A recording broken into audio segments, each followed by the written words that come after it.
Hello, and welcome to the Hard Tech Podcast. I'm your host, Daniel Apo. I'm a mechanical engineer and founder of multiple hardware tech companies. Today, my guests are Michael Yim and Jonathan Thai, who are co-founders of Hatchdoor. Hatchdoor is a multi-award-winning AI-enhanced design studio that blends industrial design and project engineering to transform the ideas of entrepreneurs and early-stage startups into reality through brand-focused design. Their portfolio includes numerous award-winning products that have competed against big tech companies. A few of the awards include the Good Design Award, the IF Design Award, and the Red Dot Design Award. With over 20 years of combined experience, they also oversee their other ventures, such as their AI-powered design tool, FLO.ai, their apparel brand, Aggregate, and their YouTube channel. The following conversation will delve into their beginnings, their partnership, as well as discussions around AI, design, and engineering. In this episode, the audio is not the same quality that we typically have on the show, but the conversation quality is as great as always. Please enjoy. All of history is littered with creative people who have changed the world. Is creativity something one is born with, or could anyone be the next Leonardo da Vinci or Albert Einstein? What do you guys think? Yeah, I think all humans are born with creativity. It's an innate superpower that we all have, the ability to imagine and create, but I think some others are just a little bit more talented in harnessing that power than others. You know, it's funny you mentioned that, right? Because when you're young, that's when your creativity is the strongest. Mm-hmm. That's when your mind is just imaginary. You have an imaginary mind when you're young, but that mind kind of changes as you grow up. So what I'm trying to say is, are you born with it? I think everyone's, like John said, everyone's born with it. Mm-hmm. But some people pivot naturally, and that the imagination and the creativity is sometimes lost Along the way. But some people like John here, Mm-hmm. he's a creative, and he continues to harness that. You just got to creativity. cultivate it. Yeah. It's something to be cultivated and nurtured over time. You know, this reminds me of something. You know, I've seen conversations had, with psychologists who say, if we don't civilize children when they're born, like introduce them to the realities of life, like don't jump over that fence, don't stick your hand in that fire, right? Then they basically harm themselves or they become a danger to society. So did we kill creativity in people? If they were born with creativity, right? Like you said, did we kill their creativity by basically preparing them for the world? Yeah, great question. I don't know that we've killed creativity by preparing them for the world necessarily. It's just it's a hard line to walk, right? Balancing all the logical things and how you make sense of the world, Mm-hmm. and how that blends with imagination and things that may not always make sense when you're being creative. But I do think at least me myself being a parent and seeing other parents and seeing how kids are being raised nowadays, Mm-hmm. we've sort of lost the ability to allow our kids to just be bored, to let their brains kind of run wild. We have iPads, we have all this visual stimulus now that tells them how to think, and I think in that sense that's why we admire people like Leonardo da Vinci, some of these Renaissance era creatives. Mm-hmm. It's because they didn't have that kind of stuff, right? Yeah. They're just allowed to think very freely based on their own observation versus being injected with all this screen time. So that's my thoughts on it. What do you think? Yeah, I think creativity comes in many forms. Mm-hmm. As someone who is less creative, I would say, in the artistic side of the brain, there's the creativity that us engineers use to problem solve in different ways. And I think as we as we grow and develop, there's a part of our lives where we lose that creativity, but then we come back to it. Mm-hmm. And I think right now, as professionals, we utilize heavily that creativity Yeah. to problem solve for our clients, to work remotely.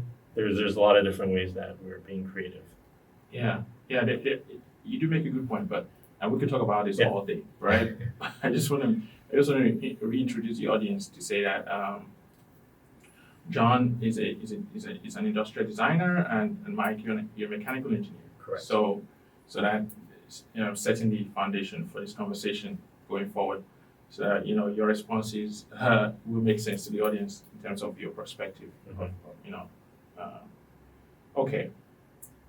We could go on and on. We could about go on and on. creativity. Yeah. Yeah. I was just thinking about. Okay, so fine, you get introduced into the world and the realities of the world, and you get told not to stick your hand into that fire, so you become very cautious, you become very careful, and even when you want to try things that might be scary, that might be coming from a creative side, the world tells you no, don't do it. But whenever you get to a point as an adult where you're like, okay, I don't care what the world thinks anymore, it might be too late though. You might have responsibilities, you have a family, you have all kinds of people that depend on you, and then Sure. you're like, I don't want to risk anything at this point. So it's a really vicious cycle, no? Yeah, no, I mean, I think you kind of implied it with what you just said. You have to be brave to be Yeah. creative. You have to take risks, right? And as we come into adulthood, I think the natural tendency is to take less risk and to be less brave because there's more things on the line Yeah. as you become an adult. And I think it's up to us as individuals to, remind ourselves that, it's okay to take those risks because the more risks you take, sometimes the reward is just as large. So I think in terms of that, it's just creativity is about being brave. Being brave, yeah. Okay. Now let's talk about you as an engineer, Mike, and you as an industrial designer, John. Why did you guys choose this path? Like, why did you decide to become an engineer? Why did you decide to become an industrial designer? Great question. I grew up in Hawaii, Mhm. and throughout my high school, I was exposed to architectural drawing, drafting. I've competed at the state level, and naturally, I fell into computer engineering. Mhm. I wouldn't say naturally, but I was curious about it. Okay. And that's the major that I selected when I was in college. Mhm. After the first semester, I quickly pivoted because coding wasn't for me. I quickly realized that coding wasn't for me. I didn't want to spend 8 hours, 12 hours in front of the computer coding. I always enjoyed working with my hands. I always enjoyed building, working with tools. And what was natural for me was mechanical engineering. That's how I fell into it. Nice. And I still do to this day. You see dirt under my fingernails, that's not dirt, that's adhesive. Wow. I've been working on my home projects, Uh-huh. and so I wrench on my own cars. I'm very mechanically inclined. I have trust issues with mechanics. I've been burned in the past, Mhm. even with contractors. So I tend to do things myself. Yeah. I deep dive into rabbit holes as a mechanical engineer. Nice. I was just thinking that I've heard this story a few times. A lot of people who are mechanical engineers, they're like, I just like dealing with things. Like, I like to touch something. I like to work with, I like to build things, Yeah. That's a very common story. How about you, John?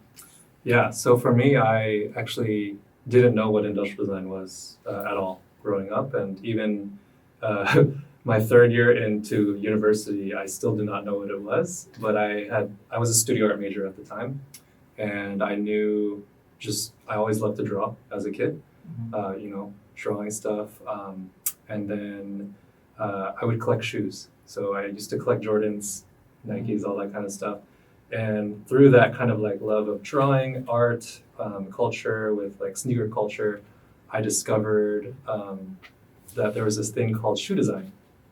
And through some research, dug down the rabbit hole and found out that there's a profession called industrial design. And so, yeah, like once I found that out, when I graduated university after 4 years, I went back for another 4 years of design school because for industrial design, it's a pretty specialized career. And so I went back to school in San Francisco at Academy of Art for that. And yeah, so that's how I decided to study industrial design. It really was through the love of art and drawing. Yeah. Wow. Sneakers. Yeah. Yeah. Okay. Yeah, sneakers. And that sounds funny, but if you actually think about it, like, let's just say all the shoes that everyone's wearing right now, those were actually sketched either on a piece of paper or on the computer. And before they were even engineered or put into manufacturing, it was conceived in someone's head, like the Jordans, for instance, Jordans 1 through, I think they're at like 30 something at this point. But all those shoes, which are pretty iconic in pop culture nowadays, they were conceived through someone putting it on a piece of paper, with pencil and marker and color pencil or whatnot and chalk, and then that image was then basically built into reality.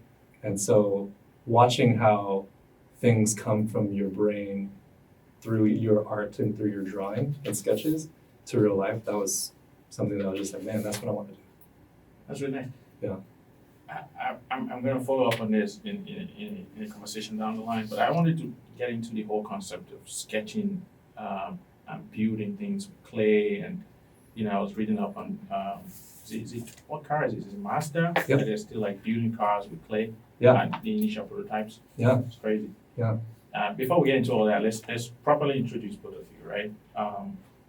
So you two are co-founders of multiple businesses, including Hatch Duo, Aggregate, FLO.ai, and the Hatch Duo YouTube channel. So how do you manage to juggle everything, and have you mastered the perfect work schedule? How do we manage to do everything? We're still asking ourselves that question every day. No, I think, one, we have a really good working partnership. Like Mike and I, when we first started Aggregate was actually the first company we started. We went through just so much and just learned so much of how to operate a company. So by the time we had Hatch Duo, we kind of learned, hey, like you really got to surround yourself with a good team.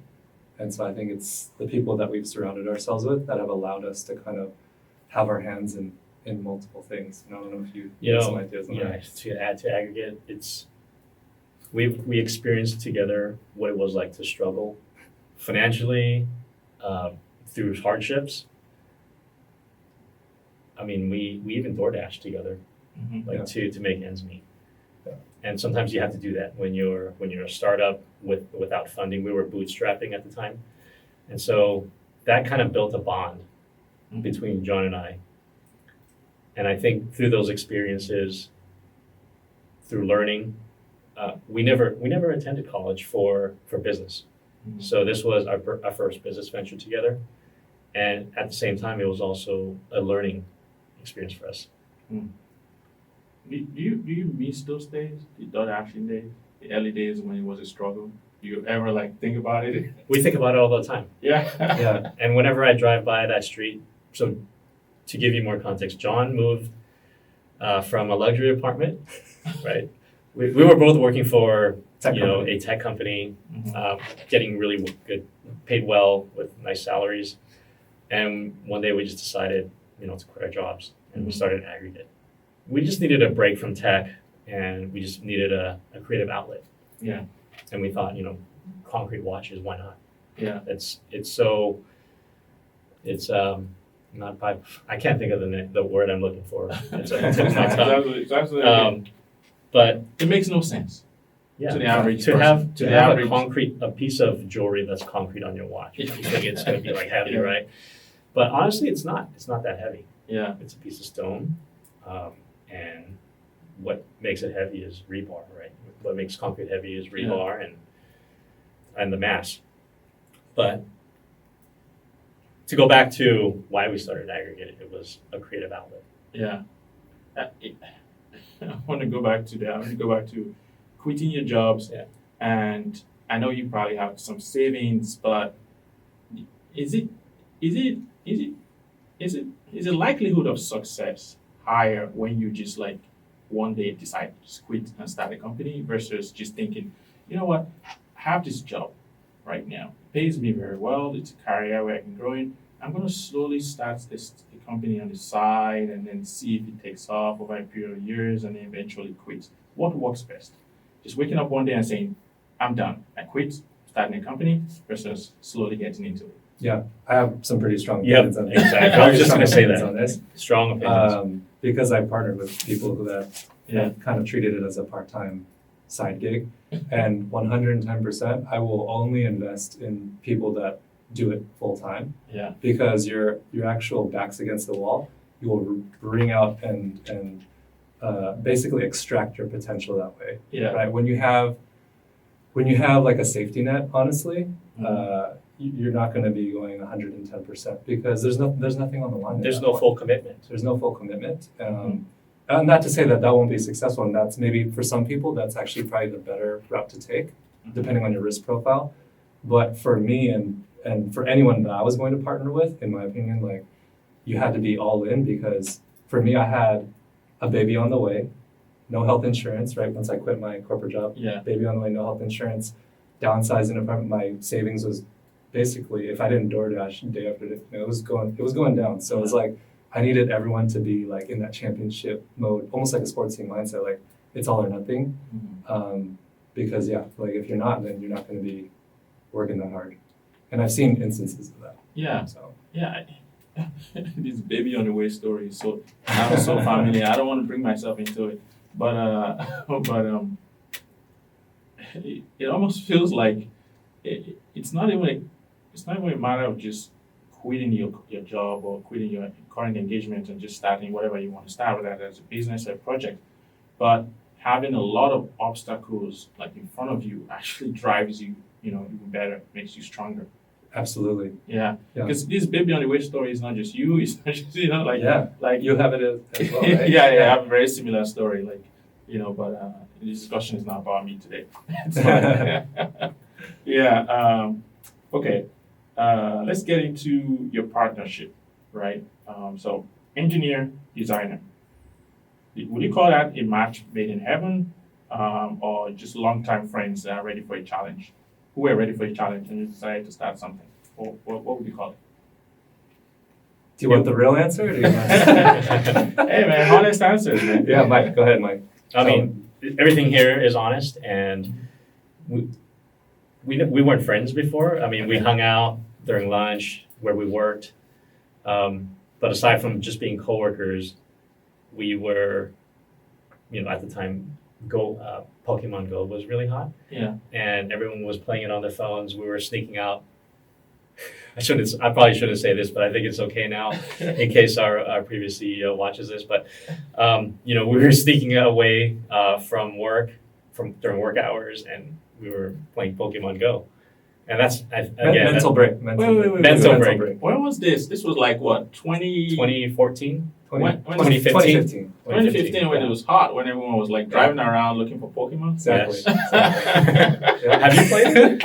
I did not, but I saw a lot of videos and a lot of people doing this. They were looking around for virtual Pokemon. It was crazy. Like we were so obsessed. We would go to graveyards and go hunting for Pokemon. And he'd call me up at 9:30 p.m. at night. Hey, let's go to this park. Grown ass man. Yeah. I'm like, all right. And I think that's John's like, oh man, I think he saw something, there's some potential in me. This guy's down, right? And I didn't think about starting a business at the time with him. Yeah. And one day he asked me, one morning we got into, the gym or Pokemon gym across the street from our office. He's like, hey Mike, if you aren't working here at your Big League Networks, what do you think your next move will be? I was like, honestly, I don't know. The idea of starting a business intrigued me. Yeah. And that was the end of the conversation. Yeah. But in terms of partnership, I mean, you would think a designer and engineer, like you hear stories about it going bad, right? Relationship wise, like a designer wants some crazy thing that that can't be built. The engineer's like, it can't be built, and wants to build something ugly, right? Like that's a stereotype. Yeah. But I think like because we had actually had some of those conversations when we worked together early on, like before we started a company together. Yeah. We had some of those. I think the first week or so I got hired, Mike was like, dude, like what is it, this industrial designer, why are they here when telling us engineers to make all these vents look, this way when I could just cut them like this, But I think like through that relationship, you actually understand you need both. Mm-hmm. And that's kind of why we started the company H2O, right? In order for a product to be successful, you need it to function well, of course, that's what you need the engineering for. Mm-hmm. But brand positioning, aesthetics, user interface, all that also needs to be considered holistically at the same time. And I think that's where design comes in. So you need both. And I think that's why our partnership works well. Do we fight? Yeah, of course. I think you need that tension to develop a product properly. You need an engineer to tell a designer, hey, consider these constraints. And you need a designer to also push the engineer to be like, hey, have you thought about just trying to make this possible this way? Mm-hmm. And through both of those two parties pushing each other, you actually get a really good product from it that way. Nice.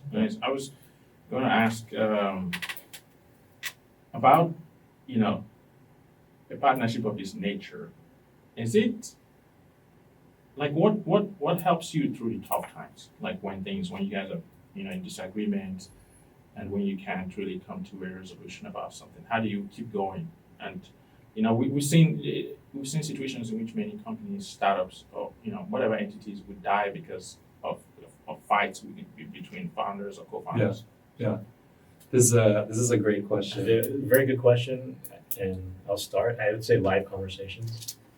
Always live conversations. Anytime there's disagreements involved or potential opinions, live conversations has always helped because through messaging or through text, there's no emotion behind it, Mm-hmm. and so oftentimes that can be miscommunicated or misperceived. You mean face-to-face conversations? Face to face, or even by phone.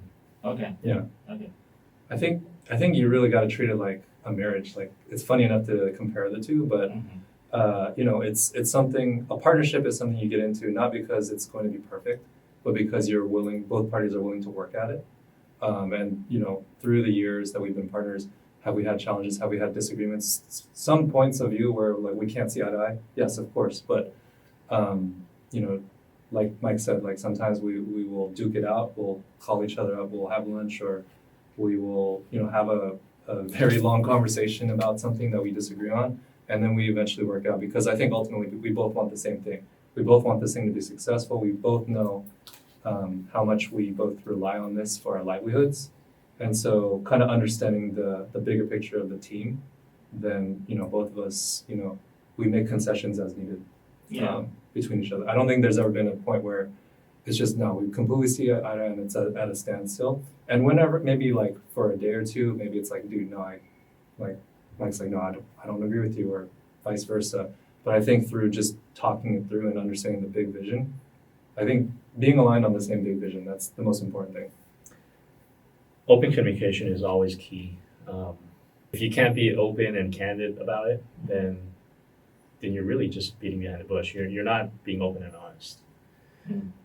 It's and really like a marriage then. It is really like a marriage. Exactly. It's exactly like it. Feels like it. Feels like it, yeah. You have someone who's logical, someone who's emotional, so you have to figure out how this marriage will work and how we're going to keep it lasting. Yeah.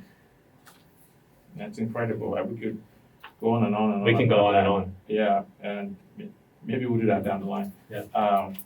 Okay. You guys are located in Silicon Valley. We're shooting this podcast right now in Silicon Valley, right? Mm-hmm. Where technology and innovation thrive. I mean, that's pretty obvious. So everyone knows what Silicon Valley is. Everyone knows this is where all the tech companies are, or most of them are. What's one thing people wouldn't know about Silicon Valley unless they live here? How expensive the housing is. Housing, yeah, that's.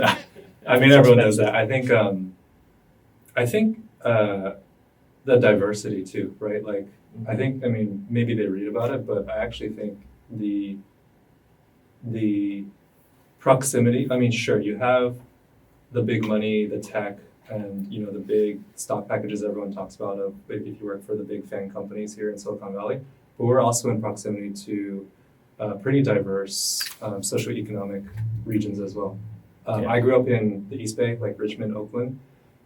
There's definitely, you know, just a lot of culture there that you're surrounded with, and I think like Silicon Valley gets potentially a bad rap because you're only focused on, you know, the big tech companies and stuff. But if you're just in the Bay Area, like you're actually surrounded with a wide range of different types of people, and I think like that's why I love living here so much. And I'm born and raised from the Bay Area. So I think I've lived here longer than I have anywhere else. Oh, well, sorry. I've lived here longer than where I was born, which was Hawaii. And similarly to how we have microclimates, we have the micro social economic classes. Yep. Large disparities. You know, with having tech in Silicon Valley, they have people with very high salaries, and then you also have, you know, people who, you know, are laborers, right? And so there's, like any other city, there's a big homeless population here. I think that's all over the news, right? It is all over the news, yeah. But I think, and you know, just for the audience, I actually lived in the Bay Area for a year, and the biggest example of what you guys described is when I was staying in a house in Atherton, right? And I would see kids like cross the highway. It was 101. They'll cross the highway and come to like a high school right there. And I was asking people like, what's going on? Why do I see a lot of kids walking? And they're coming from the East Bay. Yeah. And they actually put their school on the other side. And they will mix with the kids who actually lived on that side of the Bay Area and Atherton. And it was like a weird mixture. Yeah. So you would see kids with very drastically different incomes, right? You know, family incomes, right? Yeah. I heard that Atherton is one of the most expensive zip codes. It is. It is. In California. I wasn't staying there because I had money. I was staying there because I was staying with a friend. Yeah. The same with Palo Alto too, right? Like people who live in East Palo Alto, before we used to cross the tracks and attend school in Palo Alto. Yeah. That's nice. Yeah. Wow. Diversity, you're right. And you know, you talk about places like I forgot it was north of Oakland. This is it Alameda? No, not Alameda. It starts with an L, I think. San Leandro? No. Livermore? We're like listening to all these. Yeah.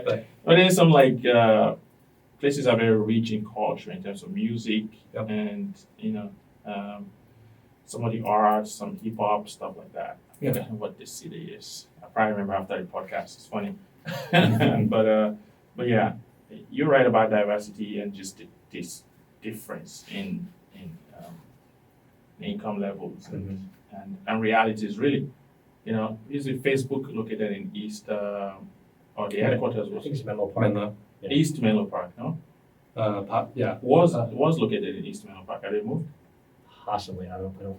I think it's still Menlo Park. Yeah, but it's on the east side. Yeah. So I mean, and it's then like when you just cross over, like when you move from there, like it's literally like a few minutes, and then the entire scenery just changes, like a different place entirely from me. Yeah, the juxtaposition of tech wealth versus, you know, the rooted Bay Area, is historical disparity. It's just weird. Yeah. Oh well. Okay. So, still about Silicon Valley. Is it more rewarding or challenging to be surrounded by tech innovators who share your drive for success and opportunity, but may also be your competitors? Great question. Very good question. So I would say it's just similar to the 5 most important people you surround yourself with. I think similarly, when you're surrounded by that competition, I see it as friendly competition. It just increases that drive to be better. And what that does for us is it brings out better ideas. And really, it's around innovation, right? When you're surrounded by people who are innovators, it makes you want to join the crowd and be recognized for it. Mm-hmm. Yeah. Yeah, it's highly competitive here for sure. I think us being hardware product development team, I think some of the top industrial design engineering firms are literally here in the Bay Area, like well renowned, and yeah, they're like our next door neighbors and our competition, and I think that certainly drives us. And client wise too, I think you have like the brightest minds like migrating here, right, just to be at Y Combinator or whatnot, right? And I think that in itself, just being in the vicinity of such smart people, it just makes you want to perform at your best and provide value. This reminds me of an analogy I always like give to people who ask me like business advice. Someone once told me that they didn't want to open they didn't want to go operate on a platform that had a lot of people there that were like them because they wanted to be on their own. And I asked them a very simple question. I was like, if you had a store that sold home improvement tools, would it be better to just build your own building in the middle of nowhere or to park next to Home Depot? What would be better for you? And it looked at me and was like, right next to Home Depot. So that answers your question. Yeah, exactly. Because there are some people who don't want to shop at Home Depot who will come to you. Right. Right. Because you're right there, you're going to see a lot of them. Yep. So, No, that's a great analogy. all right, let's get into the topic of Hatch Duo, one of the companies that you guys run together. What is Hatch Duo and what do you guys do? Well, Hatch Duo is an industrial design and product engineering firm. We primarily serve hardware startups at pre-seed to series level. Typically clients who have some sort of a tech component, maybe even software, and usually it's consumer facing, but we've done medical grade, medical components, we've done wearables of all sorts, audio, and the list goes on. Yeah, and the key thing is we really like to say it's product experiences. So sure, we design and engineer the product itself, but we really come from a user-centric product development focus where we're really thinking about the experience that end user has, whether they're medical professional using a medical product, surgical product, or a consumer product, right? We're really thinking about how that user is experiencing the product, and that's really guiding our process. Okay. So you, what stage of the hardware startup would you say is best to work with? Is it at the very beginning of the idea stage, or after raising a round, or what would be the best sweet spot? Yeah. It doesn't matter. It does matter. That being said, Hatch Duo works with kind of a range, but I'd say our sweet spot is probably seed to Series A, where you have a little bit more funding, I would say, because at that, what we really specialize in is doing not just the design, but the engineering as well, right? Mm-hmm. And in order to do engineering and in order to get into manufacturing, you do have to have some capital. That's just hardware. Yeah. It's not as easy as pushing pixels for an app, right? So I do think that having some form of funding to get you to a certain stage of milestone would be helpful. But that being said, we work from everyone from, hey, they have an idea, they need to raise funding, and we can certainly facilitate that through some concept or one-off prototype development. To as much as we have Fortune 500 companies coming to us too because they need innovation, right? They need a team like us to think like a startup and inject some really cool ideas for their roadmap. So, okay. Yeah, I'd say stage agnostic, but if you're funded and if you have funding, I think it doesn't matter where you are in the project. We support clients through concept development, proof of concept, prototypes, engineering, industrial design. We prefer to start from the beginning and hand off to manufacturing. That's our preference, but you don't always get those clients. Sometimes you get the clients who have created a mock-up or something that's functional, but they can't figure out how to get to the next stage. Okay. Money. Money is important. It seems like. Money talks. Here's a fun a saying from a high school teacher. He says, "Money talks and bullshit walks." Yeah, that's true. So on this podcast, I get a lot of questions and I see a lot of comments about how to fund your startup, basically, or how to fund your new hardware entity. And I recently made a video on that subject. I always wonder if you guys have a way to work with companies that haven't been funded but have an idea that's worth working with. What do you typically do in situations like that? Yeah, that's a great question. And I think to preface the answer to that, it's that, it is very hard to get funding and there's no one right way to get that easily, even if you're in Silicon Valley. But that being said, Mike and I, we've worked long enough with founders directly where we understand there's a lot of challenges when it comes to getting hardware funded. So what Hatch Duo does is we actually call it design capital, where we will invest in kind to a certain degree to some hardware startups that we feel like, hey, they're onto something great. They need to hit a certain milestone to access that funding. And so we will go ahead and, invest in kind partially to help them get over that hump. And I think the whole name Hatch, right?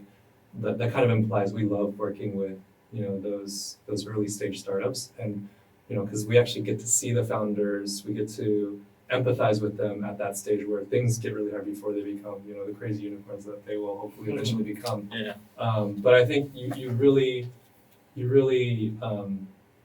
us as a product development studio, it's critical, right? Because it's like the chicken or the egg problem. It's like you need the funding to hire these studios like us, but at the same time, you're not going to get that funding unless you have some kind of a working prototype or some validation that your idea works. And so we see that struggle, and so we try to bridge the gap sometimes when it's founders that we believe in. So there's a possibility. Yeah, and that's not without due diligence, right? We have to go through our due diligence process to make sure the founder of that company is well vetted. We go through our process and screening. Okay. We don't work with just anybody. Yeah. I mean, I asked that question because I know there are exceptional cases where we all take risks. So it might be one of those things where you're like, okay, maybe this is worth the risk, and we'll see where it goes. But that probably would happen, in very limited cases. Right? I understand. Okay, so your LinkedIn bio, you guys do post a lot on LinkedIn. It's crazy. If anyone listening, just go check them out.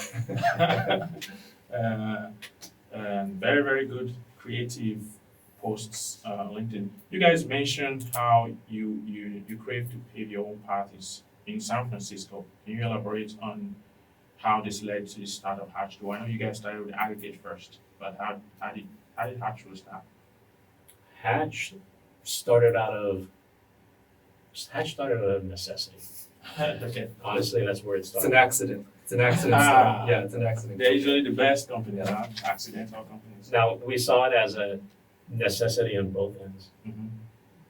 So Jon and I needed an income, but we also, people within our network also needed people with skills like us. And so that's how we sort of coined Hatch Duo. We're not only hatching ideas, but there's a duality, not only between industrial design and engineering, but also between Hatch Duo and the client. There's a formed partnership there. There's a double entendre. And that's how we formed Hatch Duo. Yeah, but just to kind of give some background for the audience, we started this e-commerce watch brand, went on Kickstarter, got all excited because we got funded, realized all that funding had to go towards manufacturing the thing and not towards paying our rent. And so Mike and I were door dashing at night, trying to make ends meet while our watches were being made overseas for Aggregate. And so during that time, we're like, man, we really got to do something with our actual skill set and not do this door dashing thing. And I had actually worked in consultancies before, prior to meeting Mike. I actually worked in some of the top Bay Area consultancies, and so I understood like that ecosystem and like how it worked. And so we're like, all right, let's just, I mean, we had people reaching out to us already saying, hey, we heard you guys are independent now. You're no longer working corporate. Can you help consult on this design thing or engineering thing? And so both of us were actually taking clients separately to like, pay our bills. And then I think we were meeting about the watch one night, and then he was like, hey, I think my client actually needs some industrial design. So why don't we just combine forces again and do this thing? So we sat down over like dinner, and we're like, hey, let's just form another LLC together. We were doing it informally, right? Yeah. And we were freelancing. Freelancing as industrial design and mechanical engineering. And we would pass clients back and forth. And then this big client came along. Yeah. They were in the process of raising Series A, and they needed a prototype made. We spent about a month and a half industrial design, mechanical engineering process, and we got them to a functional prototype that they could show to their investors. Right. What did they end up raising? They raised 11.5 million in their initial Series A, and then I think in Series B, with the same design and same engineered design that we had, another 50 million. Yeah. 50. Yeah. 50 in Wow. Series B. They're a med tech AI startup. Oh, yeah. Like it was hardware that was a really cool project. But yeah, I think you guys asked a question back in the past of like, does Hatch2 facilitate investment? That story was a lesson in we should start to think of this kind of business model where they actually they're like, hey, we're a startup, we haven't raised Series A yet, we're low on cash, guys. Would you guys want to invest? Yeah. And we're like, hell no, we need to pay bills. Yeah, me and Mike were like, nope, no way, like just give us the cash. They're like, okay, took the cash, and then $11.5 million there. We're like, man, we did the math. And we're like, we should have invested a little bit. Yeah. And so from that point, we started to figure out, met with some VC friends of ours to structure and figure out how to structure those kinds of deals. Those kinds of deals. Okay. Wow. Yeah, you missed out on that. So, Definitely missed out on that. well, it's a lesson learned. Many other companies to invest in the future. I wanted to hit on a point here. Is that I think there's a big misconception within the hardware tech space that investors don't want to invest in hardware, right? Well, it's not a misconception per se, but I would say one of the biggest reasons why is because there's typically nothing to look at initially that works, right? When I first started my first startup, hardware tech, obviously, I had nothing to show investors, and I would go to like a lot of meetings, right? Yeah. I would talk to a lot of companies. I would talk to Samsung, I would talk to Sony, I would talk to Bose, I would talk to PVH, like brands I wanted to use tech. And all they would ask me is, show me a functional prototype. Yeah. And I didn't have the funds to do it. At the early stage, I did eventually. But I spent a number of years just not having anything to show. Right. I didn't go anywhere because of that. If I had something to show, I would have raised millions of dollars day one. Yeah.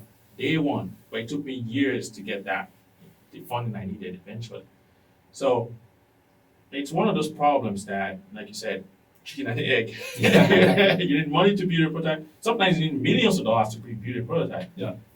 To raise the millions of dollars you need. It's one of those big problems Yeah. in hardware tech. Yeah, no, I think you bring up a good point, but there's a nuanced solution, I think, to that we've seen that works.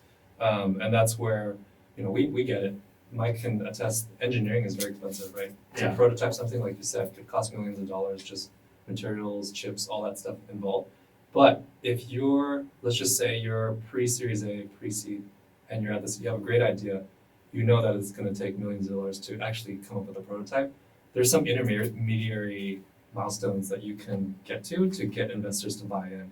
And I think that in that sense, you can involve design, right? Where you can show the vision, you can show the plans of like where you eventually want to go without having to engineer all the parts of that prototype. And we've seen some of our clients and partners that we've worked with do that, where they're showing either a looks like prototype, where maybe, the tech involved where it's, too many sensors and stuff that would cost, hundreds of thousands of millions of dollars to do. They're not necessarily doing it at that stage because they're not funded yet, but we're showing the vision, right? We're showing the depiction renderings, the configuration of the plans of how they would do it. They show that to investors and then they get their funding. Yeah. And so we've done that pretty often, haven't we, Mike? We have. Excuse me. I mentioned earlier about proof of concept prototypes. Yeah. The idea there is basically to cobble parts together using off-the-shelf parts. Mhm. Rather than designing something custom, right? We're able to put together something functional without having to engineer something new. So that's an approach that we like to take. Yeah. For earlier clients, they're looking for a demo, to be able to demonstrate their idea in front of investors. We would put together a proof of concept. Yeah. So Or in this case, it would, some people would call it a hack. yeah, that's all well and good when it's easy to understand that proof of concept. Yeah. So taking back to my conversation about my initial startup, I was trying to build something that didn't really exist on the market. It was difficult to understand unless you studied the concept in grad school with me or something. Right. So even when you provide proof of concept that kind of looks like it, which I did provide from day one, or within a few months, they just wanted it to work properly. Because they're like, we've never seen this before. This is promising tech, but we need to see really work. Really work the way it's supposed to work fully, not just like some initial proof. So in those scenarios, it would just be a leap of faith to work with a company like that. I would think, trying to get them to that final fully functional prototype before they can raise funding. Yeah. Yeah. If you're that company, come talk to us. Yeah. I could talk all day about my experience building my first startup, but that's why we're here to share these experiences, right? All right.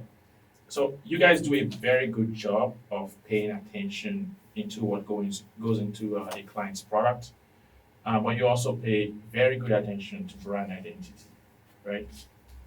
So how crucial do you think brand identity is for a startup success? And do you see it as a common pitfall for new startups? Is it a pitfall for new hardware tech startups? Man, yeah, I think it's highly critical. Highly critical. If you think about some of the last very successful hardware brands that started off as startups, right? You think of them, you're really thinking about the brand, right? Nest, for instance. When you think of Nest, geez, it's like the minute they came out, they have very strong brand positioning. Even Ring, right? Ring doorbell at this point, Tesla, Apple, etc. So yeah, some of the companies I'm mentioning, sure, they're big now, right? Like Apple and Tesla, but your brand is it's what people are going to gravitate to, right? Because everyone can make product at the end of the day. Everyone can make electric cars, right? But it's like your brand is what people stay loyal to. And we like to think when we design things, like we're also designing the brand positioning as well. And I think it's highly critical for startups because when you're going out there, there's probably, as much as everyone would like to egotistically think you're the only one building that, there's probably at least 3 to 5 other companies, startups, just like yourself, building the same thing. So how are you going to differentiate yourself in the market, right? When someone else comes along with the same thing. And I think that's where designing the product to look a certain way so that you're positioned in the market a certain way for a certain price point for a certain user, that connection to the user market is what's going to keep you going and allow you to roadmap further products down the line. And I think startups tend to not think of that. Often that's a pitfall. They're just thinking hey, I created this one really cool thing, and you really got to think long term.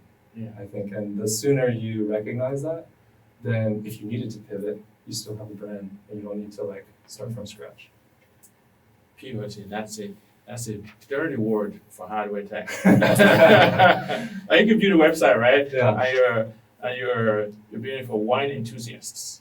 And then eventually you start noticing that most of the people on the website are high school students or college students or whatever. And you're like, let me cater to college students. And you just pivot, right? Well, pivoting in hardware is Yeah, easier said than done. Yeah, Of course. yeah. Of course. You think brand identity is strong enough to keep a hardware tech startup going, even if it changes its entire business model, if it pivots? Yeah, I mean, I haven't done enough research to understand the metrics of some of these established ones now, but I can imagine, let's just say if we take a look at Nest or Ring right now, Yeah. they've established such a good brand following, Tesla, for instance, right now, Mhm. that they have the bed to try things, so to speak, right? I see. They have opportunity to make some mistakes or bad calls because they already have so many people that believe in them, right? That let's just say you have hit after hit product, and then you have this enormous following, and you release something that maybe is off the mark a bit. The fact is that you've already established such that loyalty, Yeah. that they're still going to give you another chance, right? Like if you look at Apple, right? Like I'm sure it can be debated that not every single one of their most recent hardware products are like the most Yeah. excellent things possibly. People just line up for that stuff like a cult following. It's crazy. That's true. Speaking specifically, yeah. Sorry, go on. No, I was going to Mike? say, like, to give you my perspective as an engineer, what Yeah. branding means. I can say this and it won't insult me because as an engineer who designs a product is not necessarily designing a product for human experiences. Yeah. I call it a science project Yeah. or a white box. Mhm. So that's where I think branding and identity in a product, especially a consumer product, comes into play. Yeah, I don't think it crosses anyone's mind. I don't think I started thinking about brand, until maybe 2 companies in. I just say, I have a dope product, I have an awesome technology. Everyone's gonna love this, and that's it. And then you see Apple outselling all other phone manufacturers, despite having sometimes I don't want to get sued, Apple. Despite sometimes having a lower quality product, allegedly, compared to some of the other brands, they still have the highest loyalty level because of that brand recognition that they built over time. Absolutely. Yeah. Absolutely. Yeah. Think about, as we're talking about innovation and new technologies. Yeah. Sorry to just bring this back up, but when you have something so new and innovative, how do you bring that back down to like a human level experience? Like if you have this sensor, how do you incorporate it into our lives?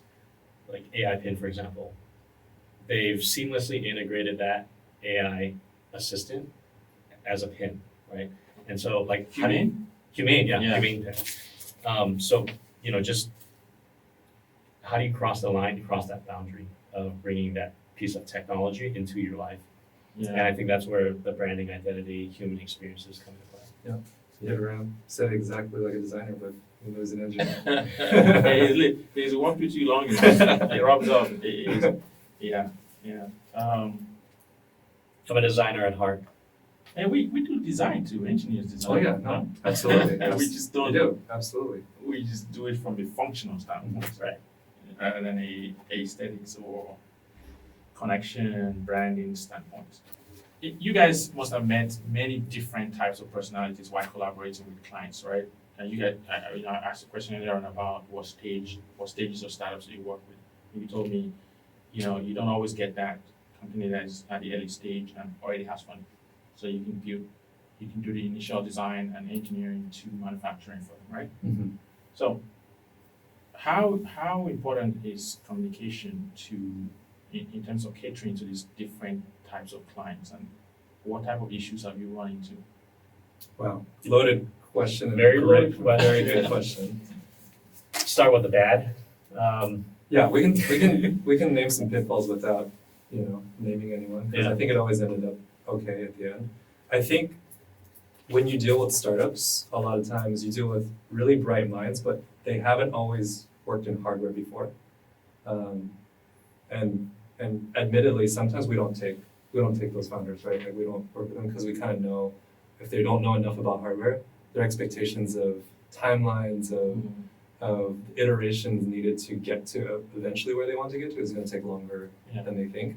And so I think those are the times where we've had some obstacles in terms of just communicating expectations, right? Like someone will come to us with a napkin sketch and they're maybe some guru on some health sensor, right? And they're like, it seems like Fitbit did this already, so like why can't we just do this in 6 months, right? And it's really like communicating that, hey, like, Fitbit's a multi-million-dollar company with tons of funding with tier 1 manufacturing, right? We're not going to bring you over to Foxconn when you're just like, a startup with very little funding. We're going to start you in stages, and I think we have to kind of educate and break down what those phases are for them. Like first, let's prove out that your idea actually works the way you think it's going to work, right? Before we go and make 25,000 of them, right? And that's sometimes a hard pill for a lot of entrepreneurs to swallow because they want to go very fast, and maybe they've worked, in a digital SaaS startup before, and that's how they got their exit to be able to, jump into hardware, right? But I think in hardware, you really have to understand, like, you measure twice, cut once, because if you mess up in hardware, you mold the wrong thing, you're done. Like, it's over. Yeah. And so communicating those expectations, right? Right. But there's also some of the clients we've worked with in the past that, didn't have the funding to continue. And so we had to, cut the program short. Those aren't always fun. We have to hand over half-baked files. I can name a handful, but there's only a handful, not very many. And so I think over the years we've come to handpick the type of clients that we work with and be selective. Yeah. We've been a lot more selective over the years. I think when we're starting off, like we're taking anything and everything, right, to survive. But now there's a certain customer partner profile. I think it's like, one, can't be an asshole. That's first and foremost. That's probably a given. But two, really understanding the roadmap of funding and making sure that they can actually, beyond us developing the prototype, beyond us developing the designs for them, that they can actually take it to market, because it does no one any good if we eat up their entire funding and they're just dead in the water at that point. And so, the clients that I think, I have a good amount of them that in my head right now, I'm imagining their names. I'm like, man, they're easy to work with. They trust, they do what they need to do in terms of doing the fundraising circuit or, bringing their product to market. They let us do the engineering, the design. There's certainly product involved. They give us feedback, but they kind of trust that, like, hey, we've done this before, and they're not trying to overly meddle and create features that are, that shouldn't be done at that stage at that time. So, yeah. You think it's more? I think you're hitting on a point here that it lends itself to the level of experience of founder or founders. So I think there was something I saw sometime. Someone said something along the lines of first-time founders think about the product, and then second-time founders think about the customers. Right? Yeah. No, that's great. So then, if you think about the customers first and foremost, you're not worried about when the design firm tells you, this is the way it's supposed to be, and this is what we think is going to work. You're not fighting them. You're thinking, okay, what works for the customers? Yeah. And that's all you care about, Yeah. not some ego. Ironically, Ironically, with aggregate, that's how we treated aggregate.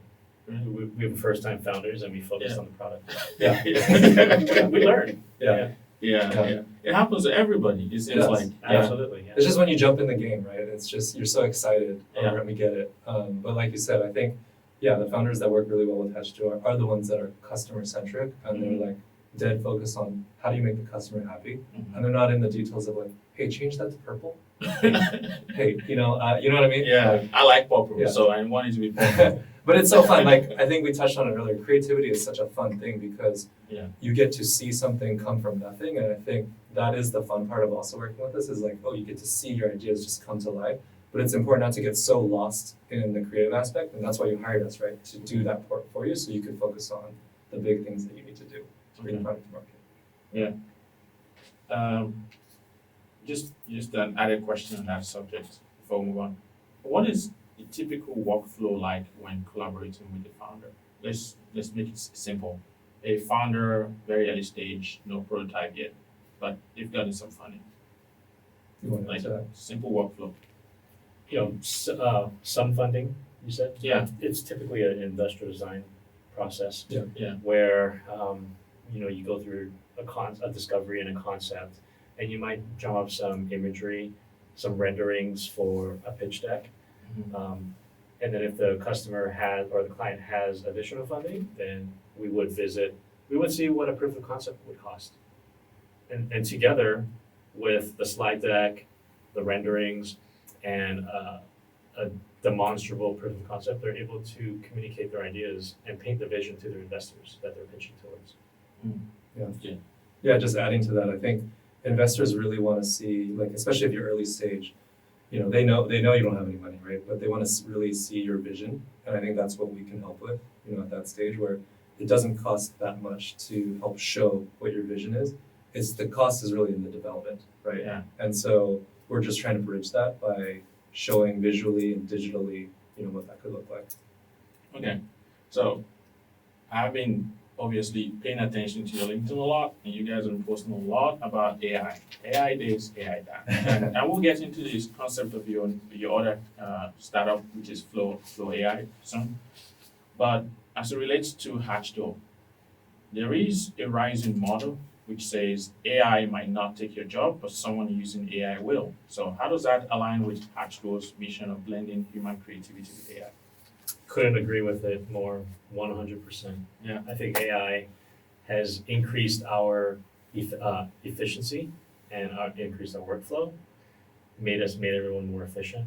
Mm-hmm. I'm not having to, proofread and edit my emails anymore. I can, just upload it and have, write a few sentences, and then the GPT or Gemini will be able to help me communicate the rest of my thoughts.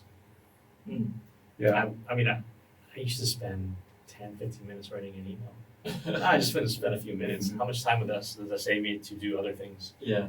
Yeah, and I think specifically focusing on design process, right, where, I can speak from the reason the industry has so much backlash, and I've gotten personal backlash from professional designers messaging me privately saying, hey, stop posting about this stuff, you're ruining the industry, you're making it bad for all of us. But I can empathize a little bit with why, because in design school, we're trained to do all these things, right? We're trained to draw things by hand, to build these models and to take careful time, and there's a craft aspect to it. But ultimately, as designers, you're problem solvers, right? And you're product developers at the end of the day. Whether you're sketching it by hand, which no one does anymore, we're doing it kind of digitally now through sketching, right?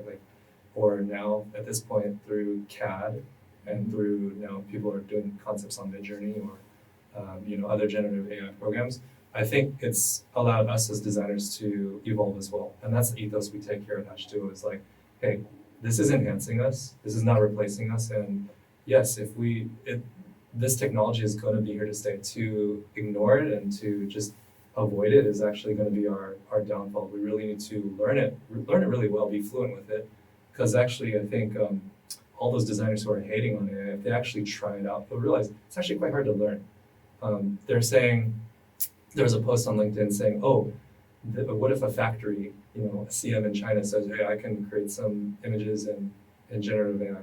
Try it and actually see how hard it is to actually control and get what you want, to understand ergonomics, to understand, PCB, keep out zones, all that. All industrial design is so much more than creating generative images. And I think that's what we believe here at Hatch.to, and we believe, sure, it's going to help enhance certain aspects of our process. It's what CAD was to drafting back in the day, right? So AI now is to help with some of the tedious aspects of, sure, it's fun, but could you be spending more time actually curating the right images versus sitting there and obsessing over your line weight and how you sketched out the proportions of this drawing. And maybe it's going to enhance some of that for you. I know for myself and some of my designers on our design team, they're pumping out better stuff not because AI is doing it for them, but it's because AI is allowing them to have more time to think, right? In a consultancy, we have very high pressure deadlines. And when you're in an environment like that, admittedly, sometimes you're just going to go to your go-to form proportion because you know that, hey, I can get that form done in that amount of time, and it's going to look good. This allows us to be more creative in terms of taking risk because it gives us more time to mess up, right? So it kind of goes back to the creativity of being brave and allowing us to try different things. And I think that's why we love it so much. From a creative aspect, the software available right now and the interfaces for AI is right, but on the engineering end, not so much. I've spoken to a few developers and it's still being developed, not yet ready for market release. From the engineering aspect, and when I say engineering aspect, it's going from the creative process into a CAD file. That is one of the most challenging pieces of the puzzle that developers are trying to solve right now. Yeah. I had this conversation. Everyone's having conversations about AI. AI this, AI that, and AI that. But the question is, at what point do you think? Let me rephrase this differently. When do you think people are going to eventually realize that AI is like moving from a typewriter to a computer, and it's more like an enhancement? When do you think that switch will really happen? Because all I see online is, or in conversations with the average person, is just a lot of fear. Yeah. A lot of fear. The other day, I forgot this company called Cognitive Labs released, just said they released the first AI software engineer. Devin. Devin. I called Devin, and the entire sentiment around it was that of doom, even from software engineers. Mm-hmm. So, yeah. When do you think that people will begin to understand that you need to just learn how to use the AI versus worrying about it taking over your life or your job or something? Yeah. I think hard to say a definitive time, but sooner than we think. And similar, I think it's going to predicate on education, right? Like, I think for the longest time, we just had this conversation where Gravity Sketch, I don't know if the viewers know what that is. It's a software that you're actually sketching in VR, right? Okay. Gravity Sketch, you guys should look it up. It's really cool. Some of my designers actually use it, but you're in virtual reality space and designing things in real-time spatial design, right? You're not actually doing that. And that was a completely new way of doing things. And I think when that software came out, designers were like, no, like, why would we use that? That's dumb. However, all the design schools, all the industrial design schools across the nation and the globe started to implement that into their curriculum. Now, there's car studios, professional car studios where they're telling all their designers like, hey, we need to, grab multiple seats for the software. And I think the same is going to be for AI, right? I think right now the professional world is panicking because they're already out of school and they're used to their SolidWorks, they're used to, the way they're used to generating things. But the minute it gets into design schools, which I've already talked to multiple educators in different programs, it is, right? It's getting integrated, it's becoming part of the curriculum, and by the time these kids graduate, that's what they're gonna be able to do. So, yeah. I think the time to, well, one, if you're not embracing it now, then you're going to be left behind. Yeah. The time was yesterday. Mm-hmm. If Jon said, based on what Jon is saying, there's a steep learning curve involved with using AI in the creative process. Yeah. If you're not doing it now, you have to catch up when you're ready to embrace it. And what earlier you said what CAD was or what drafting was to CAD. Mm-hmm. We call that analog to digital, right? Mm-hmm. I think the CAD is going to be the old analog. AI powered CAD is probably going to be the new digital. Yeah. It'll be like Star Trek where you're using, the holodeck and you're like, hey, make me this. Yeah. I just thought about you guys mentioned drafting. Drafting used to be cool. It used to be really cool to get those straight lines and draw, oh my God. I used to do all that in high school. I competed, statewide. Yeah. I did the mechanical drafting. Yeah. So if someone who was in a coma, went into a coma like, I don't know, maybe 10 years ago, no, maybe 15 years ago, I don't know. And all they knew was drafting, and maybe they heard of this new tool, AutoCAD, that just came out, and whatever, I'll keep drafting, and then they went into a coma. And they wake up right now, or maybe next year, they'll be really shocked. They're two levels away, or 2 cycles of technology away from where they were. Yeah. That's fast. Yeah. That typically takes a generation, Yeah. They'd really feel like they woke up in the future. Yeah. If they were in a coma 10, 15 years ago. Wow. I'm just trying to put it into perspective. Like it wasn't so long ago that drafting was normal, right? And Right. now it's it went into like the software design tools, and now it's AI. Okay, um, and it's a beautiful thing that some of these software companies, these design companies, right? They're actually integrating AI into their software. So that may actually help the transition. It might help it feel more natural Mhm. to say, okay, now you're in SolidWorks, but instead of spending time figuring out how to sketch that solid or whatever, just write a prompt, Yeah. and it helps you. So you're still a CAD engineer. Don't worry. Yeah. But you're just gonna be a more efficient one. Yeah. Yeah. You're still a race car driver. You just Yeah. have a faster Yeah. engine at this point. So. Yeah. True. All right. All right, John. This is a question for you. Drawing from your design experience working in consultancy, startups, and big public corporations, what design practices did you bring to Hatchdoor, and what did you just say, nah, this is not going to work here? Yeah, good question. So I think having worked in consultancy, definitely bringing the efficiency to the process here. I think industrial design consultancies are notorious for being very fast-paced. Working on multiple projects at the same time, having the best of the best talent in terms of designers who are just can run and gun and bust out concepts and CAD like crazy. So I think that's definitely a culture here. It's not for everyone. Like we definitely try to hire the best here. And yeah, it is a high pressure, I would say a high pressure design environment where critique can be objectively harsh. But that's how you let the cream rise to the crop in terms of the best designs. Some of the things that I kind of excluded when coming here in terms of how we run things in our design team are just long drawn out research processes where I know I'm not going to name any names of bigger firms, but they just charge tons of money for quote unquote research. But at the end of the day, it's like by the time you're done with all that research, what deliverables do you actually have? And especially for a startup, right? Hardware startup in particular, where they're under the gun with funding and their budget and their a race to market, right? When you spent I don't know like 6 months on research only instead of actually building something, what do you actually have to show for it? And I think in terms of that, we really tend not to do that, and that's why we work with startups, right? Because startups themselves, they're experts at what they do, right? So who are we to say, hey, we can research better than you guys when you're already the expert to be in that space in the first place? So we try to leverage the research of our clientele more so than having full blown out research phases for design.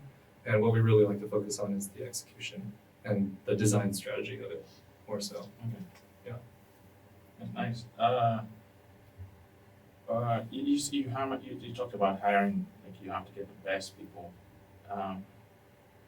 Is that an advantage for you? You think like you don't have as much bloat as maybe a much bigger company or industrial design firm? Yeah, I recently had this discussion with our design director Blake of like, man, we're really lucky that because we have a pretty stringent, strict qualification process for designers that we hire. We just full-time a new designer on our team recently, and she's great. She's like excellent at what she does. But I think we run a really lean, mean team, and that wouldn't be possible without having every single one of our designers and engineers be A players, right?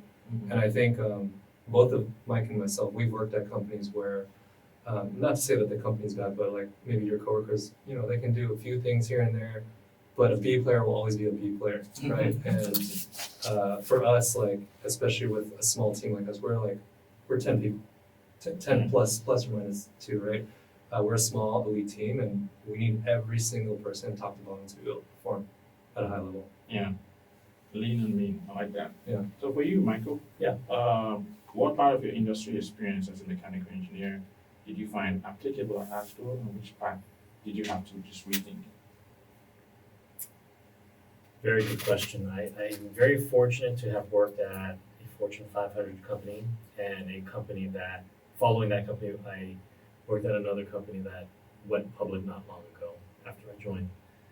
And so I worked at a company called BAE Systems for about 8 years. Wait, I wanted to ask you. Yeah. Isn't BAE Systems in Austin? They have offices all over the United States Okay, so that's not the and- HQ. and Okay. UK as well. So I work specifically for the ground vehicles division, and that was based here in San It Jose. was here? Yeah. Okay. Did you say Austin? Yeah, I was They- just doing some research. I know they have locations in other places, so I was shocked to see they have. Yeah, they have offices all over, and they have different business divisions. Divisions, okay. But before BAE, it was United Defense. It merged with BAE Systems, which is a UK company. Yeah. Ironically, the UK parent company, there's special provisions in place that allow a foreign company to be able to do business with the US government and US military. So I worked there for about 8 years, and I worked closely with a lot of subject matter experts. When it came to welding, materials, we had people who specialized in that and simulations. And so I was able to pick their brains, learn from them, and I was basically a sponge. I was able to absorb a lot of the information that they were willing to share with me.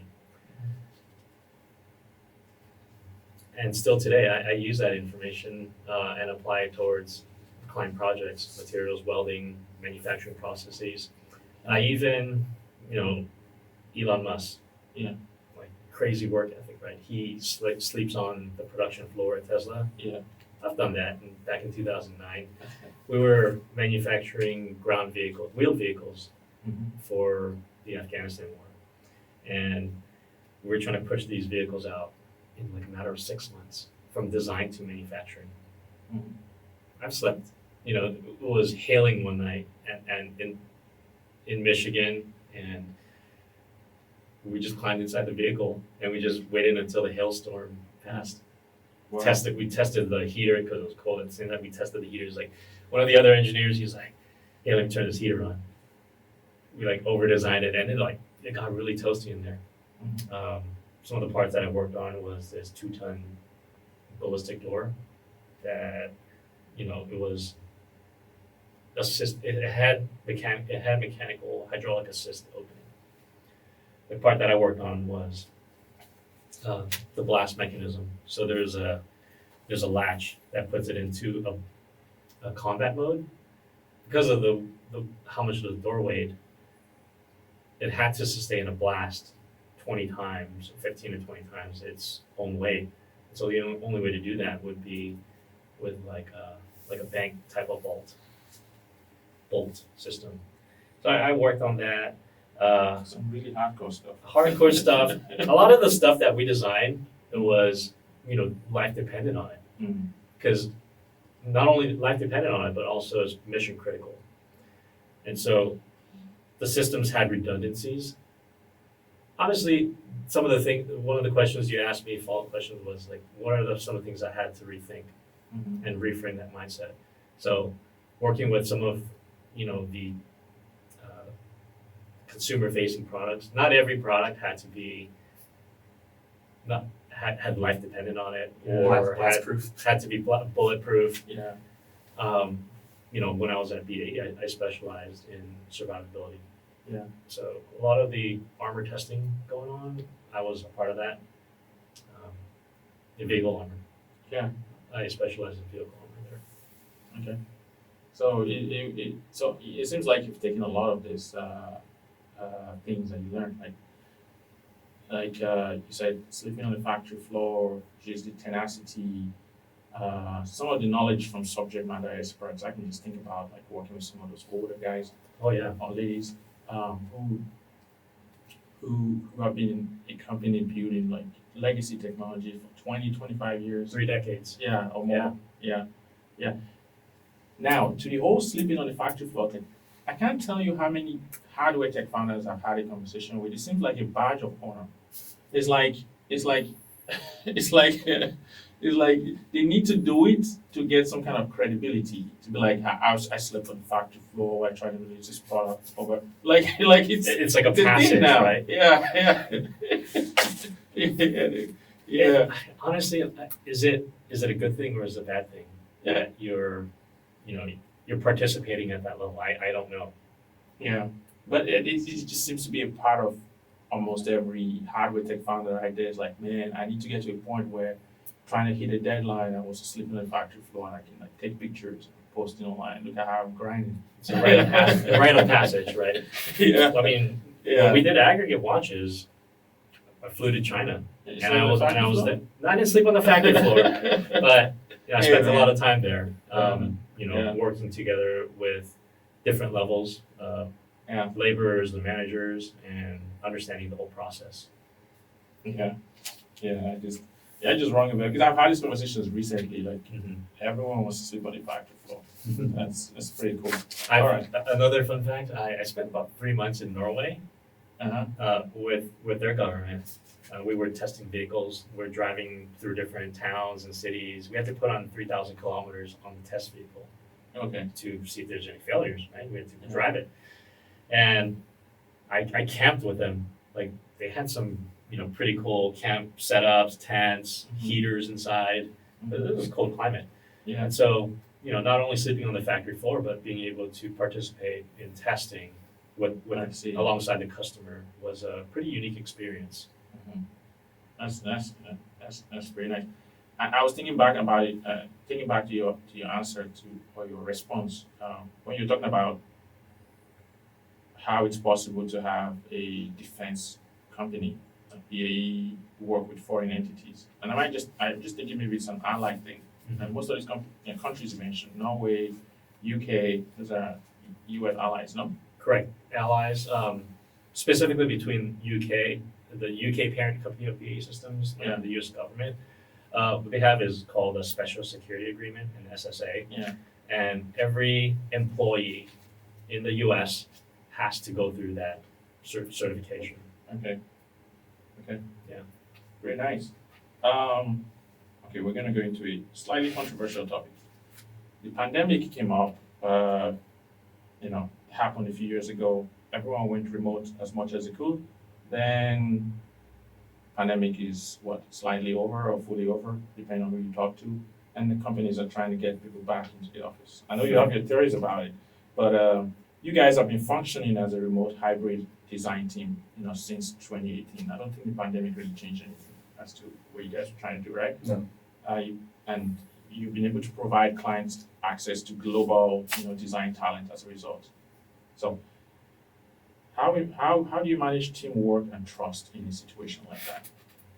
Yeah, I think in terms of teamwork, I think the foundation of our team, we like you said, right? Like we started out this way even before the pandemic. Yeah. We were lean and mean, right? So Silicon Valley real estate for office space, it's extraordinary. And working with startups, do we want to pass that cost over to them just so we can have a big office, that we can sit in 2 to 4 hours of traffic just to get to?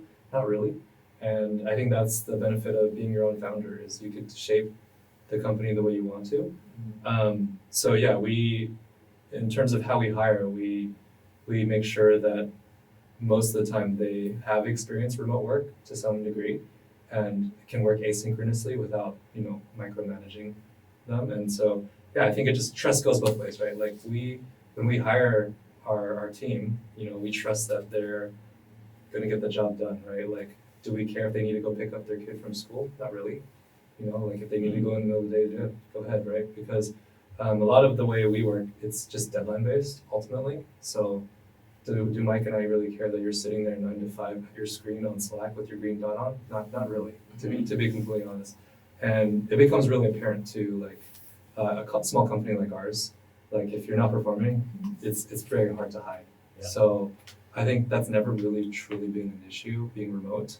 And then some hardware people that we meet, they're like, well, how do you guys prototype? Well, there's couriers, there's mail, we do have an office still, so I would say we're not fully remote. We're kind of a hybrid situation where there's been some multiple big programs that we've had where we fly some of our designers from Portland or our engineers from Wisconsin in to the Sunnyvale office to work on, big prototypes. And they're like, well, isn't that expensive?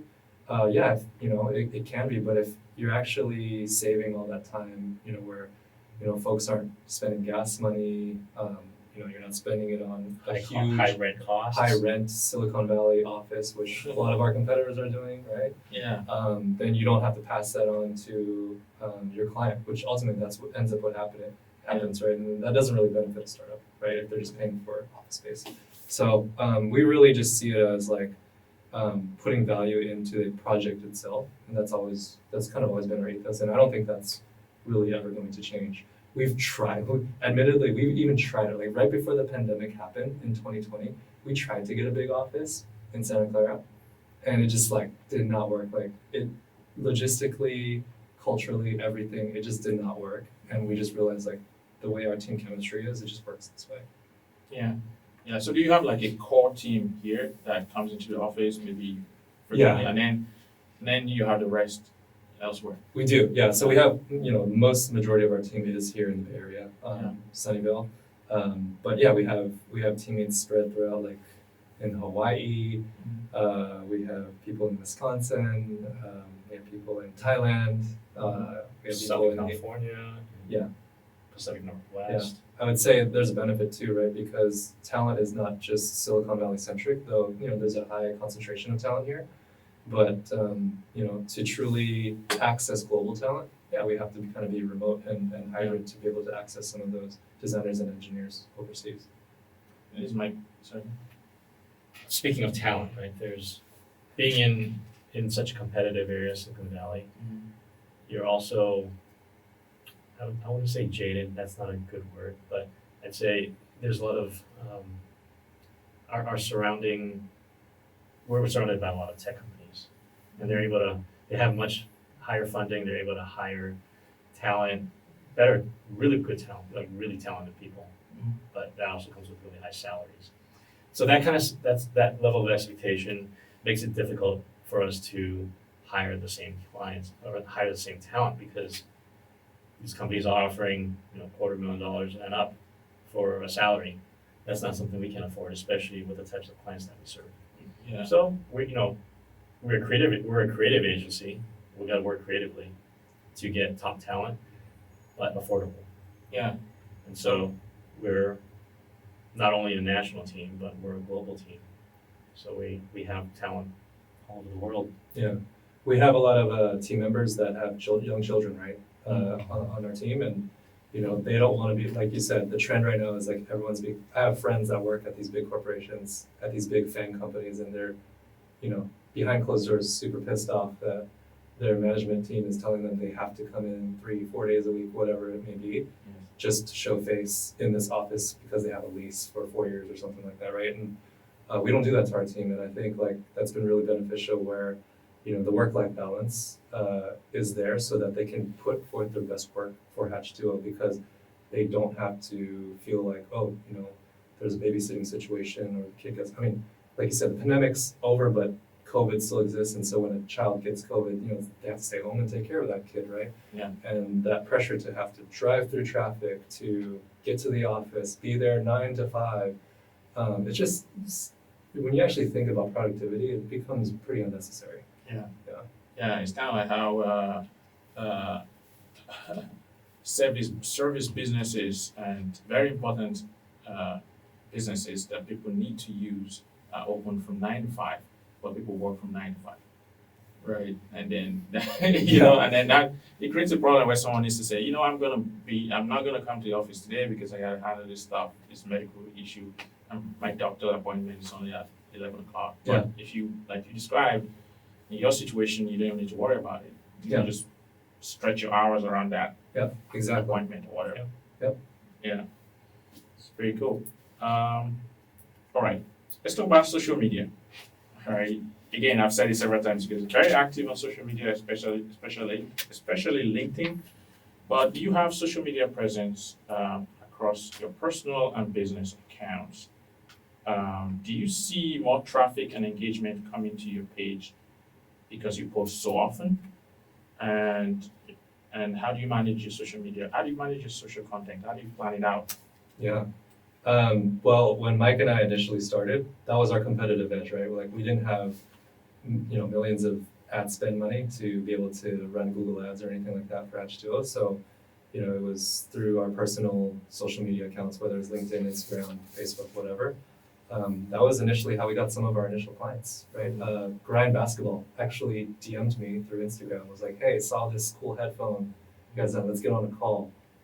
Several months later, they became a client of ours. True story, right? Like through Instagram. He did a search through a hashtag for industrial design. Yeah. And came across one of the renderings he did. Yeah, crazy, right? For headphones. And then I think a few months later, they were on Shark Tank, right? Getting funding from Wow. Cuban. So those kind of Cinderella stories happen through things that initially you would think don't scale. And I think Paul Graham said this for Y Combinator. When you start out, do things that don't scale. So that's what we did. We knew we weren't as big as some of these big firms like IDEO or Frog, which, if you guys know the industrial design space, those are huge studios, like global studios.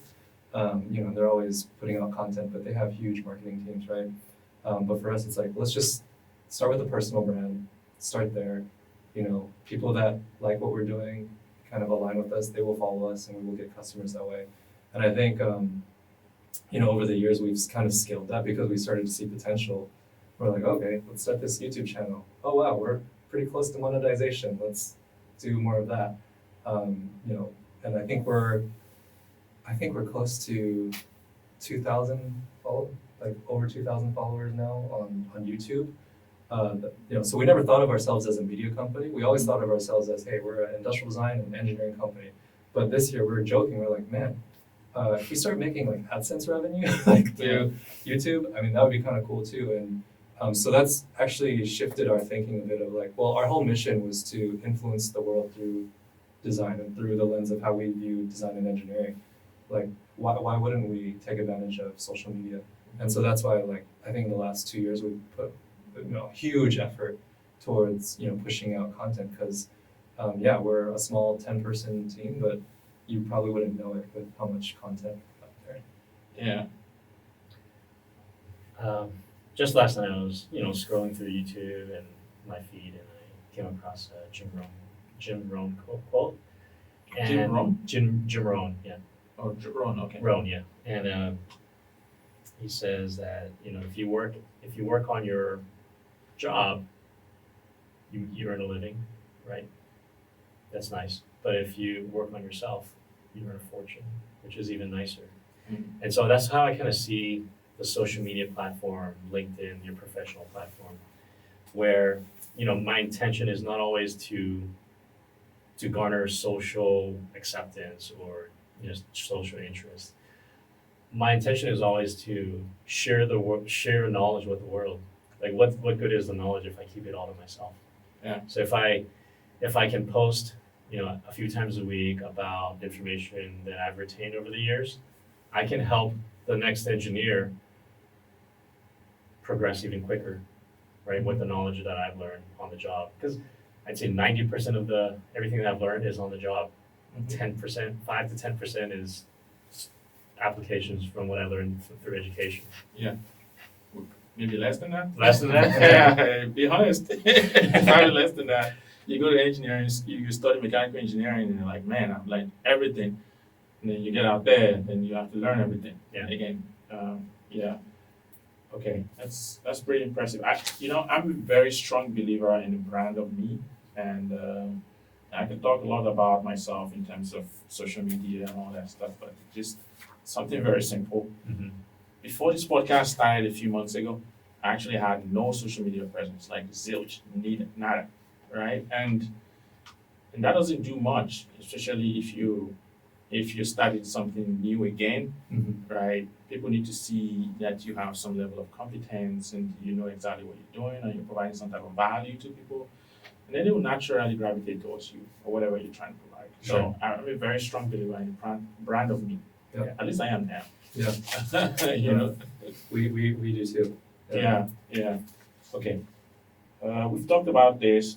You guys describe yourself as a startup for startups, investing and supporting smaller startups. Just very quickly, I know we've talked about it a little bit, but very quickly, how does it feel to be on the other side of the picture and stepping into a mentor role since you were previously in a position like this? In a mentor role? Mentor role, yeah. Like consulting our clients. Oh, Yeah. consulting our clients. Yeah, I think there's a level of empathy that you get having DoorDashed and look for funding. I know we went through the crowdfunding route. That's Yeah. a little different than maybe a lot of our clients now. They raise money through VC or accelerators, but just still understanding that journey and understanding that deadline and that timeline that's like life or death for that startup. It provides a level of empathy for us where it's not just a transaction. And so I would say, I mean, just the other day, like we were with one of our partners, Mint, right? Like we were having drinks and breakfast with them to celebrate, some funding that they had recently secured. And those are things that like, I don't know that all startups that work with design firms disclose or have that kind of, that bond or that relationship. And you don't really get that if it's just purely transactional. You only get that if you're understanding what they're going through, you can invest in that way. So it's just like a relationship thing. Yeah, and I don't say this lightly when I say this, but I think repeat clients are some of our best clients that we've had. Yeah. And it's also very rewarding to be part of their journey as they're, starting from where they were when they hired Hatch2O. And then as we are able to participate in the journey with them and celebrate those milestones with those clients, I find a sense of not only ownership, but it's rewarding. All right, let's talk about your new startup, FLO.ai. It's yet another venture that you guys co-founded. What problem is it solving? How does it work? And how do you see it competing with platforms like Pinterest or Adobe Moodboard? Started back in November of 2022 when Jon and I were planning for 2023. We had a vision board and we listed it out. We listed out our mission for Hatch2O. It's always a reminder for us. It's to influence design through human experiences, right? And in order for us to do that, we mapped out, okay, what are the goals that we have for 2023? And then the light bulb popped in. How are we going to use AI to make us more efficient, to improve the workflow?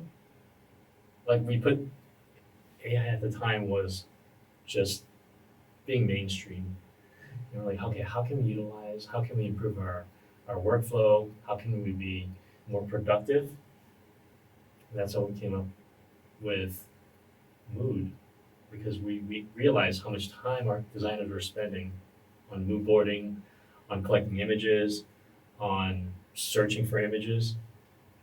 We thought that was a very smooth transition, low-hanging fruit, where we could create a digital mood board system using AI. Yeah. Yeah. Can you quickly define what a mood board is for someone who doesn't know? Yeah, so a mood board is a collage of images, so to speak, of similar images that help create or define a mood or a theme, color palette even.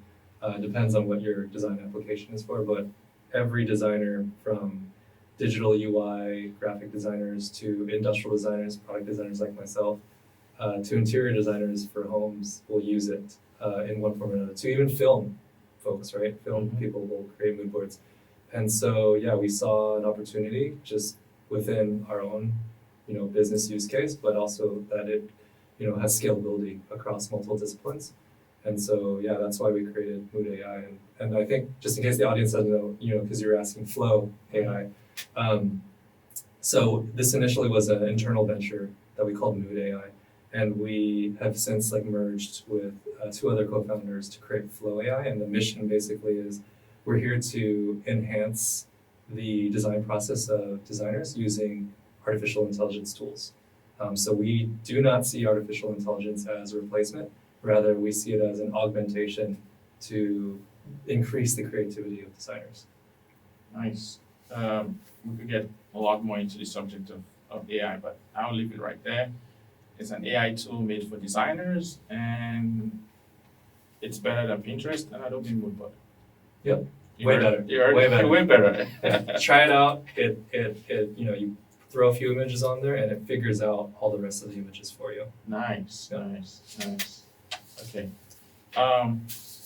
Let's talk about something on your YouTube channel again. You guys talked about your experience at CES, earlier this year, and how AI is just a buzzword in tech. I mean, we've talked about AI a lot today, but besides AI, what other technology did you wish was talked about more instead? I would like to have seen more solid state batteries. Mm. Solid state batteries are something to look out for because of their compact size compared to lithium cells. They have a higher energy density and they're less volatile. Like they're less likely to explode. So much more stable. Okay. I'd like to see more advancements in that, more applications. Are you thinking about it in the context of energy problems and not the world's energy problems are not getting solved, and we're just thinking about more fancy things like AI instead of the fact that a lot of people have no electricity, we don't have enough energy infrastructure to support the new technologies out there. When crypto mining was very popular, it was a big deal. Now that you have GPUs in every single tech startup, using thousands of GPUs or millions of GPUs. I don't know how many they're using. So we have an energy problem. Is that where you're thinking about it from? Not yes, there's an energy problem, especially if California is trying to push all EV sales by 2030. Yeah. Right. So there's the infrastructure charge all of problem. How do you charge all of them? But also the energy storage problem. Yeah. There's two sides of the coin. If you're getting solar, if you're in California and you're signing up for solar now, 100% of the time you have to get a battery backup. Yeah. Otherwise, it's not worth getting solar at all. Wow. So you think the solid state battery is the future? You think? In terms of energy storage, Energy storage. capacity, I think so. I'd like to see that evolve. And you're speaking my language. I'm an energy guy. Yeah. I can talk about energy all day. Okay. It was also refreshing to see alternative fuels because I don't think we can fill every vehicle on the road with EVs. It's nice to see a little change, like hydrogen fuel cells being used in different applications, like hauling, big rigs. Hyundai had a big presence there, and it was quite refreshing to see that. Yeah. As you may already know, in South Korea, a lot of the cars on the road aren't actually gasoline cars; they're LPG. Yeah, I know that. Yeah. Yeah. South Korea is a different entire topic. Working with Samsung with my previous startup, I had to visit a lot. Mhm. But okay, let's talk about something fun. Okay. I'm not very familiar with Star Wars, but I noted that John, you especially, you're a huge Star Wars fan, right? And you guys film comedic skits and you create AI character art. So if you had to choose two Star Wars characters to take over Hatchdo, who would it be? Oh, two Star Wars characters take over H2O. You mean they would be me and Mike, you mean? Yeah. Yeah, so I'd be Darth Vader. Oh no way! I'm not very familiar, but some tells me that's very dark. Well, it is at first glance, but if you actually look at, a Sith Lord, they harness the power of passion and emotion. Yeah. And that's where they get their power from, right? Mhm. And then someone like Mike, like an engineer, more logical, more like a Jedi, is like more about, logic, unemotion, trying to stay away from using emotion for that power. So I would say maybe he's like Obi-Wan Kenobi, Obi-Wan. Okay. Yeah. They're two sides of the same coin, actually. I mean, because Darth Vader used to be Anakin Skywalker, so they used to train together. Yeah. Okay. Nice. So you guys will, no more Jon and Mike. It's now Darth Vader and Obi-Wan Yeah. running Hatchdo. Exactly. Yeah. Let's do it. Let's make it work. All right. Before we close, let's talk about some topics relating to Hatchdo, the future of Hatchdo, and just the hardware tech space in general. So as you continue to grow and evolve, what legacy do you hope Hatch2O leaves in the design and hardware tech spaces? Yes. Yeah, I think as we continue to grow and evolve, I think the legacy that I would want our brand to leave behind in the hardware world is that we're trendsetters, game changers, and that we're bold and we're not necessarily conformists, right? And I think that has been generally like what we've been. That is our brand, right? Like we kind of don't do things the same way other design firms do. The things we talk about, the way in which we talk about it, like starting YouTube channels, things like that, we're just pretty different. So yeah, that's what I would want. I'd like to see Hatch2O be recognized as maybe like John said, a trendsetter, changing the way that current other design firms are doing things, where they're not as they don't have such a high social media presence, or they don't have a YouTube channel, or they're not in podcasts. I'd like to see Hatch2O be recognized for that. Nice. And also for all of our work that we've been doing. Mm-hmm. A lot of which we haven't published yet publicly, but give it some time and you'll see not only the products hit the market, but also the updates in our portfolio. Yeah, I think the cool thing about being product experience developers is you get to see the world somewhat change due to the products that you design, right? So for instance, even within beauty, we just designed a nanocurrent device that a lot of celebrities and even people at home can use. They can get celebrity-powered, facial care now at their fingertips. And so designing and developing these products and seeing them out in the world, you're slowly seeing that evolution of how people's experiences, how their lifestyles change according to the products that we develop. I think that's the cool aspect of what we do. Mm-hmm. And I'd like to continue to see Hatch2O make impacts, make large impacts with the startups that we work with. Yeah. So you want to be, so there are some companies that are integral part of every startup.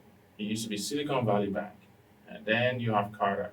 Then you have, there's some companies that okay, if you have a startup, you gotta be on Carter. Yeah. You gotta have a bank account with Silicon Valley Bank before they die. Mm-hmm. Or some other, similar banks. But you see a future in which if you're a hardware tech company, you've worked with Hatch2O at some point. Yeah, absolutely. Yeah. Yeah, that would be the dream. That would be the dream. Yeah. Okay. Well, it's a good time to ask you a very important question. So let's pretend that you're talking to someone who's just getting started in the hardware tech startup space. What is one piece of advice each of you would give to them? I'd say don't be afraid to take a leap of faith. Don't get stuck in the preparation phase, because 99% of startups die in that process. They call it the startup graveyard. Preparation phase. You can't over prepare. You just have to just dive right into it. Yeah. That's something I think from the startups that from our business ventures that John and I have partnered together with. I think he and I, something that we share and we have in common is we're not afraid to just fail. Yeah. Very cool. Yeah, my advice would just be, if I could choose one thing, is to be user-centric and think holistically about the product that you're developing, the experience that you're developing, because that can be your North Star in guiding all the trade-offs that you inevitably have to make, when you're developing a hardware product. There's going to be so many trade-offs along the way. Do you sacrifice power draw for size, right? Do you sacrifice, manufacturing costs for a better experience, right? Like all those things. I think if you let user centricity be your North Star, that's if you can remember one thing, that would be. So what matters is not what you think about your product, but what the customer thinks about your product. Absolutely. That's all that matters. That's all that matters. Yeah. It's a very hard lesson to learn, and I think if you've never heard about it before and you're a first-time founder, you're probably going to make the same mistake every first-time founder makes. Mm-hmm. So if you're hearing this, no one cares about what you think about your product. They only care about what customers think about your product. Absolutely. So, okay. Well, one last thing then, how can people, get in touch with you, whether they be startups, individuals, people who want to work with you all, how would they get in touch? Get in touch with us through our website at hatchduo.com, or you can find us on LinkedIn through our names, Michael Yim and Jonathan Tai. Yeah, we're also on Instagram as well, so you guys can find us there, as well as our YouTube channel, which has a lot of great content advice for hardware startups as well. Yeah. But yeah, multiple ways to get in touch, and yeah, we'd love to meet you all and talk to you. Nice. This was a really, really fun conversation. I wish we had more time to get into a lot more topics, but there will always be next time. We can do a part 2. We'll do part 2, yeah. There's a lot of things, just so the audience knows, there's a lot of things that we didn't get into for the sake of time. But we'll always circle back and do this again. So thank you guys for having a discussion with me today. I really appreciate it. This has been a good start to my time in the Bay Area for this trip. So I'm hoping it remains this way until I return back to Austin. But thank you very much for coming on. Well, thanks so much for having us, Daniel. Yeah, this was super fun. Really appreciate your time. Thank you. Thanks for having us, and it was an honor. And we hope that you visit again. Oh, yeah. I mean, I've lived here before. I love the Bay Area. I just love living in Austin for now. And with that, we've come to the end of another episode of the Hard Tech Podcast. I'll see you guys on the next one. Thank you. If you enjoyed this episode, please consider supporting our mission of providing good quality content and conversations from within the hardware tech space. And all you have to do is like the video, share it with your friends, and also subscribe to the channel. Thanks for watching.